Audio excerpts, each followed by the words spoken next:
नमस्कार शेतकरी मित्रांनो, खरीप हंगाम 2024 मध्ये पीक नुकसानीमुळे त्रस्त झालेल्या राज्यातील लाखो शेतकऱ्यांना अखेर दिलासा आता मिळालेला आहे।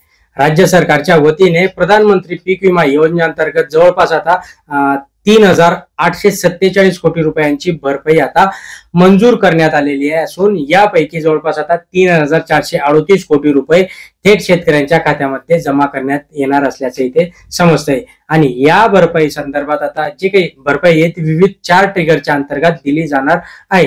याच्यामध्ये स्थानिक नैसर्गिक आपत्ती, हंगामातील प्रतिकूल परिस्थिती, काढणी पश्चात नुकसान भरपाई आणि पीक कापणीच्या प्रयोगाच्या आधारावर ही सगळी भरपाई दिली जाणार आहे। नमस्कार, मी सचिन परत एकदा तुमचं स्वागत करतो।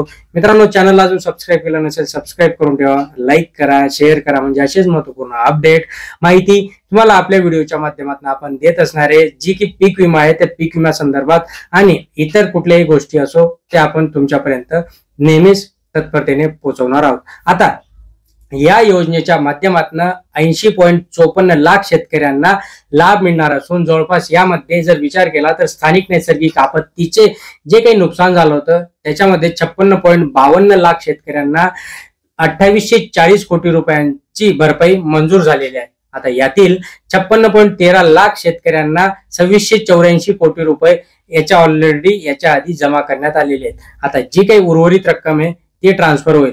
याच्यासाठी हंगामातील प्रतिकूल हवामानामुळे बाधित झालेल्या 19.38 लाख शेतकऱ्यांना 712 कोटी रुपये भरपाई मंजूर करण्यात आली आहे।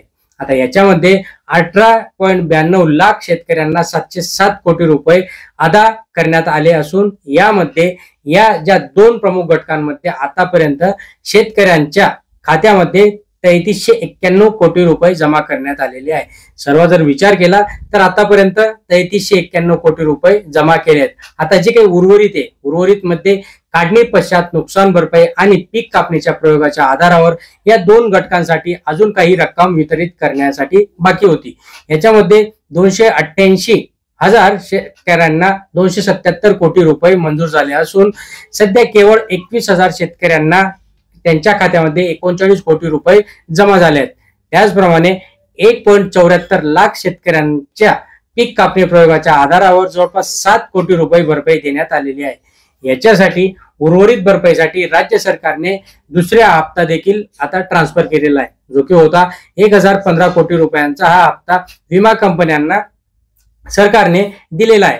त्यानंतरच ही जी काही रक्कम आहे ही रक्कम शेतकऱ्यांच्या खात्यावर वर्ग करण्यात येणार आहे। यामुळे उर्वरित 161 कोटी रुपयांची भरपाई लवकरच शेतकऱ्यांच्या खात्यामध्ये मिळेल असे इथे समजते। असा जो काही अंदाज आहे तो बांधण्यात देखील येत आहे। आता विमा योजनेमुळे शेतकऱ्यांना नैसर्गिक संकटातनं सावरण्यासाठी थेट आर्थिक मदत या विमा योजनेतनं दिली जाते, पण याच्यासाठी खूप काही प्रयत्न आपल्याला करावा लागतो, खूप काही संघर्ष करावा लागतो, सातत्याने याचा पाठपुरावा करावा लागतो आहे। जे काही स्थानिक आमदार आहेत, स्थानिक प्रतिनिधी आहेत किंवा शेतकऱ्यांच्या माध्यमातून याचा पाठपुरावा केल्यानंतर कधीतरी 6 महिन्यांनी 7 महिन्यांनी याचा जो काही निकाल इन द सेन्स आपल्या अकाउंटमध्ये पैसे हे येत असतात। बहुतेक शेतकऱ्यांच्या अकाउंटमध्ये आधी यील्ड बेस दाखवत होतं, आता यील्ड बेस देखील गायब झालाय। याचा अर्थ असा आहे की त्या शेतकऱ्यांना शासनाने अपात्र केलंय किंवा त्याचं अपडेशन बाकी आहे। आता बहुतेक केसमध्ये 99% असं आहे की हे शेतकरी अपात्र यांनी केले आहेत, कारण की यांचं कामच आहे अपात्र करणं।